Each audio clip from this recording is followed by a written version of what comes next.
Jason Lloyd, The Athletic. I know you say all the time every game presents its own challenges, but, Ty was talking for the last couple of days. He wanted you to be more assertive and aggressive early on. So when do you know that you've got it rolling early and you can take over a game the first 6 minutes like you did tonight?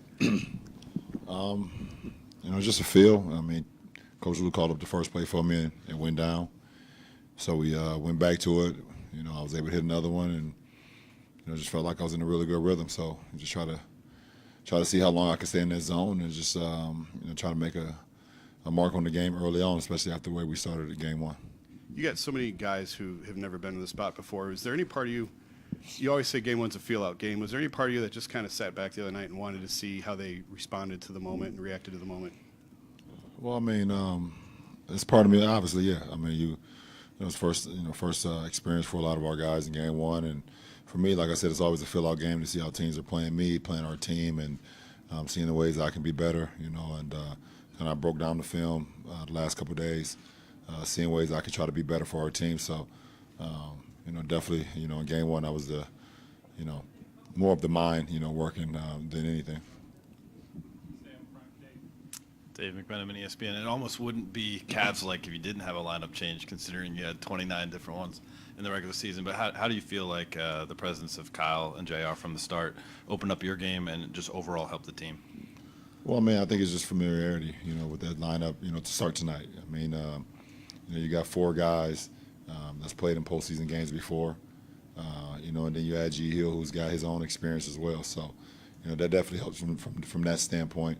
It allowed, JG and Rodney to kind of get settled into the game before their number was called. So, I think it worked well for us tonight.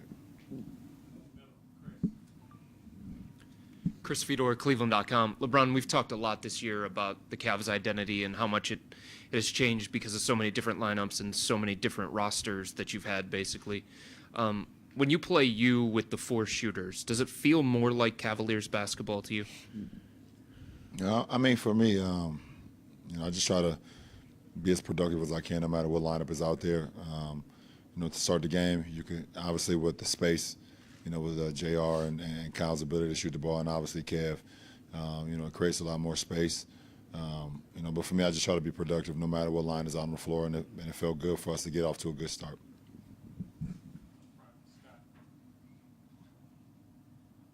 Scott Sargent, WFNY. Brian, a lot of talk is going to be about the offensive side of the new starting five. What can you say that those guys have done, or did, at least on the stretch, defensively as well?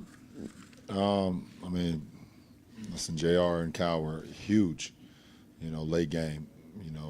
JR being able to pick up Oladipo on that full court pressure, get the steal, get the layup.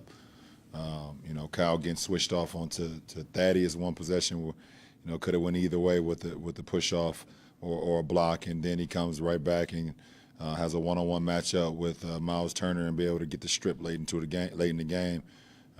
They were huge defensively, and we definitely needed that from them. Tom Withers, AP. Bron, Victor somehow got open for that last three. Went through your mind when he had that open look from the right wing? That we blew a coverage. That was the thought that went to my head. We blew a coverage, and we were lucky. And I'd much rather be on time, on target, than to be lucky. But he missed it, and we was able to get the rebound. Overall, what do you think of the defensive effort by you guys? I think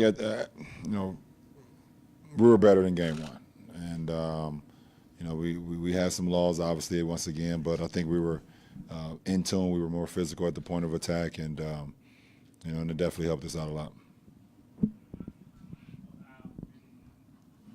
LeBron, Jason Spells, WTHR in Indianapolis. Given the fact you all came out so strong, so powerful, 18-point lead, what does that tell you about the Pacers, their resiliency to come back and make this a game late? That they're resilient. A lot of teams struggle when teams get that big lead on the road in a difficult environment. Were you surprised they were able to come back? No, I don't think any of these 16 teams that's in the postseason, 8 in the East, 8 in the West, that's going to struggle. If they get down. I think we're all here for a reason. We all punched our ticket for a reason, and Indiana is one of those teams as well.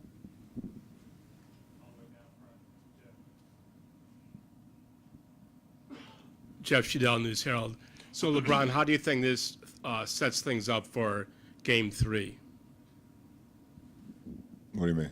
Well, I mean, the way you guys played tonight and the way they won Game 1, what do you think this means for the next game?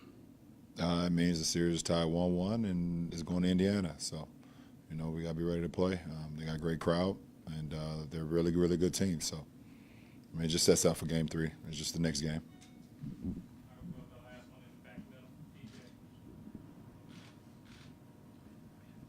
LeBron, PJ Ziegler, Fox 8. I know you said coming into this game that you wanted to be more assertive. Did you think it was going to take a 46-point effort to lead your team to victory? I didn't come into the game saying I want to be assertive. Coach Lou said it. I never said. I said I'm gonna play my game, and I did that tonight. I made some shots early, got into a rhythm. Defensively, I wanted to be in tune. I wanted to try to get my guys involved as well. But I mean, I don't come in the game saying I'm gonna try to do this, I'm gonna do that. It just kind of happens to flow of the game. I play the game the right way, and that's just the result of it. So, we got some work to do tomorrow. We're gonna watch the film, break it down, and see ways we can be better in Indiana, where we know it's gonna be a very hostile environment come Friday.